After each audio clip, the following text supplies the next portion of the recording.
Olá! Mudanças nas possibilidades de uso do fundo eleitoral foram rejeitadas pelo Senado. Nós vamos conversar sobre o assunto com o senador Everton, do PDT do Maranhão, que é o relator da matéria. Seja bem-vindo, senador. Obrigada pela presença. Inicialmente, eu gostaria que o senhor explicasse o que foi aprovado pelo Senado. Olha, a matéria que foi discutida 10 meses na Câmara dos Deputados, ela trata sobre a lei eleitoral e a lei dos partidos políticos. Ela é complexa, é uma matéria que merece tempo para ser debruçada e, claro, que na mais claridade, na maior claridade, na maior transparência possível e necessária para que na sociedade não paire nenhum tipo de dúvida no aperfeiçoamento da legislação. Nós tentamos fazer com que fosse explicado, né, os artigos que vieram aprovados lá da Câmara dos Deputados. Muitos deles, eu no meu relatório final apresentei sugestões redacionais e sugestões de veto, caso a gente conseguisse aprová-lo como um todo. Mesmo assim, não tivemos condição de convencer o conjunto do Senado Federal para que esse relatório fosse colocado em votação. Esse projeto ele estava sendo chamado de uma mini-reforma política, uma mini-reforma eleitoral. Isso. Né? Ele foi debatido na Câmara por 10 meses e chegou aqui com prazo para ser votado. Uma semana para a gente resolver. Né? Uma semana para resolver, porque ele tem que valer para as eleições de 2020, Isso. É importante né? do ano que vem. Que as pessoas que estão em casa compreendam que existe uma lei, um princípio chamado de anualidade.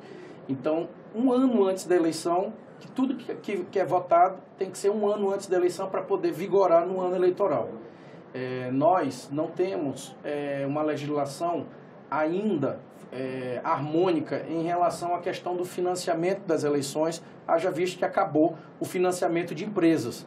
E se nós não votássemos agora, para dar tempo de ser sancionada antes de outubro, que é um ano antes da eleição do ano que vem, nós correríamos um sério risco de prejudicar as eleições com todos os 5.000 e poucos municípios do Brasil. Prefeitos, vice-prefeitos e vereadores. Então, pensando nisso, o que eu disse? Olha, tudo que é ajuste da lei eleitoral e da lei dos partidos políticos, vamos zerar o jogo e recomeçar de forma mais profunda, de forma mais transparente e de forma mais clara. O que salva para a eleição do ano que vem é a questão do financiamento. Por quê? Porque já existe uma legislação da eleição que aperfeiçoada não existe e a gente acabou de participar de uma. Então, a estratégia que nós adotamos foi salva-se o principal e depois a gente resolve o restante. E o principal é? O fundo de financiamento dos partidos políticos e das campanhas eleitorais. O fundo eleitoral. O fundo eleitoral. E o que ficou decidido em relação ao fundo eleitoral? Ficou decidido que agora ele vai voltar para a Câmara dos Deputados, somente ele. Lá os deputados irão aprovar a nossa sugestão de resolver o fundo ou de rejeitar a nossa sugestão e aprovar tudo que veio de lá. Aí fica com a Câmara dos Deputados a última palavra. De forma que o fundo eleitoral ele vai ser definido na Comissão de Orçamento, onde o valor do fundo vai ser eleitoral definido na Comissão de Orçamento. E na Comissão de Orçamento que vai votar a Lei Orçamentária Anual, a LOA, do ano que vem. O valor desse recurso ele não fica mais com a mesma rubrica que tinha na lei de 2018, onde nós utilizamos uma porcentagem do valor dos incentivos fiscais que existiam para a propaganda de rádio e TV que as emissoras deixavam de pagar e 30% das emendas de bancada estaduais. Se tirou essa conta e se colocou o quê? A Comissão de Orçamento, através dos seus membros, irá definir um montante retirando das emendas estaduais de bancada. Ponto. Tem um piso ou um teto para esse valor? Não tem. É discricionário. Agora, o que existe é um acordo político. O presidente Rodrigo Maia falou publicamente que defende que a eleição do ano que vem tenha o mesmo recurso que teve esse ano. E nós aqui no Senado concordamos e todos já nos pronunciamos publicamente que o recurso seja a mesma quantia absoluta, ou seja, 1,7 bi, ou 1,8, se eu não estou enganado, bi para a eleição nos 5.000 e poucos municípios. Senador, se não houver mais mudanças na legislação, o valor do fundo eleitoral será sempre definido pela lei orçamentária. Foi essa alteração que foi feita na lei eleitoral brasileira. Isso. Tá. O senhor fez um discurso na tribuna criticando o debate em torno desse projeto, a qualidade do debate em torno desse projeto. O senhor acredita que falta informação? Não só falta informação, como há muito oportunismo. E eu bati muito na questão da hipocrisia. Se você for parar agora para ver, que eu não queria ser polêmico naquele momento, mas depois eu fiz uma fala de desagravo e também de desabafo. Depois que o projeto foi votado, depois do projeto né? aprovado, veja só, figuras que estavam falando que aquele artigo do fundo eleitoral era para aumentar, acabaram fazendo acordos votando o mesmo artigo do fundo eleitoral. Então, resume-se que não era isso que eles estavam contra. O que eles estavam contra era para que não andasse o projeto enquanto não houvesse algumas modificações, como, por exemplo, a da portabilidade, janela com portabilidade. Quer dizer o quê? Que eles estavam defendendo lá na Câmara e não passou e queriam que abrisse aqui uma janela para o troca-troca de partido, levando o fundo eleitoral e levando o dinheiro dos fundos partidários. O projeto no Senado recebeu emendas nessa direção? Na Câmara dos Deputados. E aqui foi consultado para se tentar construir um acordo para se colocar esse debate. E nós, já, logo no início, quando eu recebi a relatoria, nós rechaçamos. Então, o que significa essa portabilidade com o fundo eleitoral? É abrir uma janela de 30 dias, aí o deputado sai do partido, vai para onde ele quiser sem punição nenhuma, ele ainda leva o tempo de partido que ele tinha, de televisão, e o fundo eleitoral de partidário que ele tinha também. Ou seja, um partido que tem X deputados, 10, ele vai lá, copita mais 10 e traz, aumentando, dobrando o seu fundo eleitoral. Então, esses mesmos partidos que fizeram discurso aqui moralista e desinformando a população, por exemplo, que o fundo eleitoral era um escárnio, que era uma indecência e tudo, são esses mesmos que aqui, né, fizeram um discurso, mas que na prática são outro.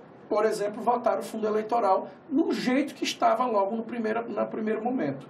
O restante, não houve honestidade quando eu falei do debate, a honestidade de se explicar para a população. Mas isso vai ter oportunidade num outro momento. Por exemplo,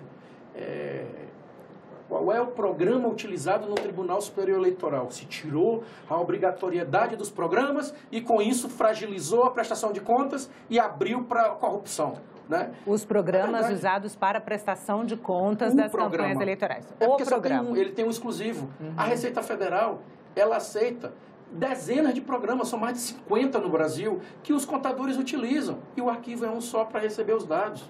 Então não tem por que fazer essa confusão toda, a não ser quem tem interesse dessa exclusividade desse contrato ou dessa empresa que fornece essa exclusividade lá, esse software. Só isso. O que foi então, dito assim, aqui... se tirasse a obrigatoriedade, isso ia acabar com as fiscalizações, ia afrouxar e possivelmente poderia se ter caixa 2. Então, assim, mas não houve uma extensão do prazo também para prestação de contas? Outra coisa que foi desinformada a população e o debate. A prestação de contas que estava se discutindo naquele que a Câmara mandou foi dos partidos políticos, não foi da eleição.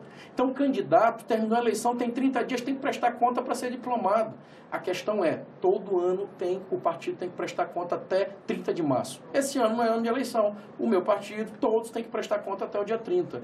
O que eles prorrogaram até abril, a prestação do partido e não é de eleição, é porque todo dia 30 de abril é a questão do imposto de renda no Brasil. E os contadores ficam todos sobrecarregados. Eles pediram para que antecipasse ou prorrogasse o prazo para que eles pudessem ter mais tempo de se dedicar e fazer com mais qualidade o trabalho. Você imagina tudo na mesma data no Brasil, pessoa física, aí tem antes as jurídicas e os partidos. É uma confusão. Então, assim, o que eu reclamei é que não houve honestidade no debate. O que queriam passar para a sociedade? Não, prorrogaram para poder, quanto mais tempo passar, as pessoas que se elegeram não prestar conta do seu dinheiro e tal. Não tem nada a ver uma coisa com a outra, tá? Então não houve essa sinceridade. As mulheres vão criar instituto, vão pegar os 5% e vão levar e gastar o dinheiro do jeito que quiser. Que é isso? Todos no regime que como tem as fundações, todo partido tem fundação. O PDT tem Leonel Brizola, o PMDB tem a Fundação Ulisses Guimarães. Todo partido tem uma fundação, é obrigatório, e ela tem pessoa jurídica, ela executa o seu recurso e presta conta. Se não prestar, o partido todo perde o recurso. Então, eu acho que no momento correto nós vamos ter condição menos pressurizado, com menos tensão por conta do prazo da anualidade. Nós vamos ter condição de forma franca conversar aqui, inclusive expor os partidos e parlamentares que votam e falam sempre contra o fundo eleitoral e que agora na eleição, por exemplo, utilizaram quase que na sua totalidade ou mais de 80% dos recursos das suas campanhas utilizaram no fundo eleitoral. Aí é bom falar uma coisa e na prática fazer outra. Senador, muito obrigada pela entrevista. A gente conversou com o senador Everton, do PDT do Maranhão, que foi relator do projeto de lei que mudava as possibilidades de uso do fundo eleitoral. Se você quiser rever este programa ou assistir a outros da TV Senado, vai no nosso site, senado.leg.br/TV ou ao canal da TV Senado no YouTube. E se você quiser fazer uma crítica ou sugestão, liga pra gente. O telefone é 0800 61 2211, a ligação é gratuita. Obrigada pela atenção e até a próxima.